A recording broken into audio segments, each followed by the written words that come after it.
How's it going, guys? I am here with a little bit of a project that I figured it'd be fun to take you along on, and that would be this Eagle R31 rear-wheel drive chassis. So years ago, when I was first in RC drifting, this was the first rear-wheel drive chassis I got. It came out right when all the rear-wheel drive cars started becoming a thing. It's basically a counter-steer chassis that they went and took the front steering, or the front C-hubs and everything off, and kind of adapted it to be a rear-wheel drive chassis. So the whole design isn't optimized for rear-wheel drive, but they made it work, and it wasn't anything spectacular, but it was something. It's front motor, rear battery tray, everything. It's not like the best orientation, whatever. I have an interest in these because it was my first rear-wheel drive chassis, and I have another one, my original one, that I took and built into a rear motor, direct drive steering, all sorts of fun stuff set up, and it's really fun and I love it, but parts are getting really hard to find for it. So I've been keeping my eye out for spare chassis just to kind of have on hand, and I found this one, and it is crusty, but it looks like it'll clean up really well. And so I said, you know what, sure, for that price I'll take it. And I got it shipped out from Canada, and here we are. All the anodized stuff looks to be in good shape, but the hardware is all crusty and rusty. Looks like it sat in someone's garage for a while, and it's got a cool sticker bomb chassis that I need to take off, and I figured I'll take you guys along for the ride and kind of take you through the processes that I go through to clean this thing up and get it back up and running, and hopefully by the end of this video you see it running, driving, and cleaned up a lot. So I will bring the camera over here for a second and show you some close-ups of the condition of what we're working with, and then I'll get started on tearing it down and cleaning it up. As you can see, it is filthy. It's just dusty. There's stuff stuck all over from the vinyl on the other side. There's just debris and fuzz and dirt, and all the hardware is just gross. But all the anodizing looks to be in great shape. It's not scratched up, it's not faded, it's, honestly, in really good shape, all things considered. So I'm gonna go ahead and start tearing into it, and you will see some clips of that process. But first things first, I'm gonna start off by using some compressed air, blowing it off real well, and then I'll use some Cow RC parts cleaner to give it a good scrub before I start disassembling it. So I'll probably show you it once I do clean it off with the air and the degreaser, and then I'll show you once it's all torn down and so on and so forth. So.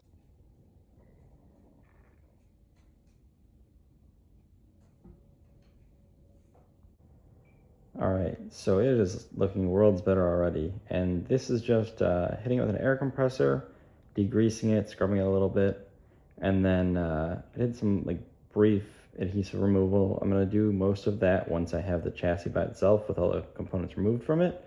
But as you can see, it already looks so much better. I mean, the anodizing looks like it's in great shape. It's just so much cleaner, so much nicer looking. It looks like it's, actually got potential now, not just a garage find, barn find, however you wanna, look at it. But this is what we're working with. Yeah, I'm very excited to see it cleaned up and see that the anodizing is actually in great shape, because that's all I really cared about. The hardware is easy to replace. The chassis I figured would clean up at least well enough, but the anodizing is the part I was worried about. So there's still a lot of little adhesive down on the underside of the chassis I have to remove, but I'm gonna do that once I have the anodized parts removed, so I can use a little bit more aggressive of a degreaser. But honestly, this is kind of just rubbing right off, so I might just be able to, we'll see. But yeah, that's what we're working with. Much better. So I've got it broken down into smaller sections, trying to keep all the pieces together just so I know where everything goes and don't get it mixed up. So now from here, I'll take each like I'll take the front bulkhead and motor mount and break that down, replace all the bearings, clean it a little more thoroughly, and then mount that back on the chassis. Same with the rear, same with the hubs, everything, you know, piece by piece, swap out the hardware and do that. I did get the chassis pretty well cleaned up. I got all the adhesive off of it and everything. So yeah, that's where we're at now. I'm a little bit behind on filming. I forgot to film something at a more middle point, but I have the whole roller slider, whatever, slider together now, all cleaned up and all new hardware, bearings, everything. And I'm about to put electronics into it, but I needed to get a quick clip just to kind of show where we're at, and it's wild how much this thing cleaned up. Like literally looks damn near brand new. And you guys saw how crusty it was when I started, but it's just crazy how much it cleaned up. Actually, I need to try to clean the diffuser a little with some plastic restorer or something. But yeah, as you can tell, it looks immaculate, and that's super exciting because you saw how it looked, and I was taking a gamble that it would clean up like this because the anodizing all looked to be in good shape, and boy is it. So yeah, this is pretty exciting to see it this way. Oh, and the underside cleaned up nicely after I removed all the vinyl. But yeah, so I'm gonna go ahead and put some electronics into it, and I will be back with that in a bit. Show you what electronics I put into it, and then we'll see if we can get it driving. And all right, so here's where we're gonna end off for this video. I'm sure I'll make little tuning tweaks and stuff like that over time, but everything is pretty much how I want it, aside from this Savex servo. I want to find a different period correct servo that's not orange. I just don't love that. But I went ahead and put a Raventone, a Speed Passion Raventone S ESC and a 13.5 censored motor in it.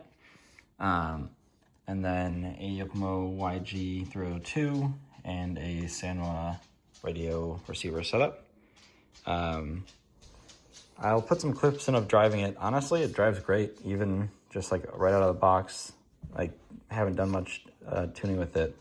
And gets pretty good angle, honestly. It's got pretty steep positive Ackerman, but I can adjust it if I choose to. But I know this motor orientation might require a little bit of positive Ackerman, so we will see. We'll mess around with that. But I'll add in a little clip of a couple laps in the basement track. But yeah, this is the final form for this video. It turned out great. Super happy with it. So here you go.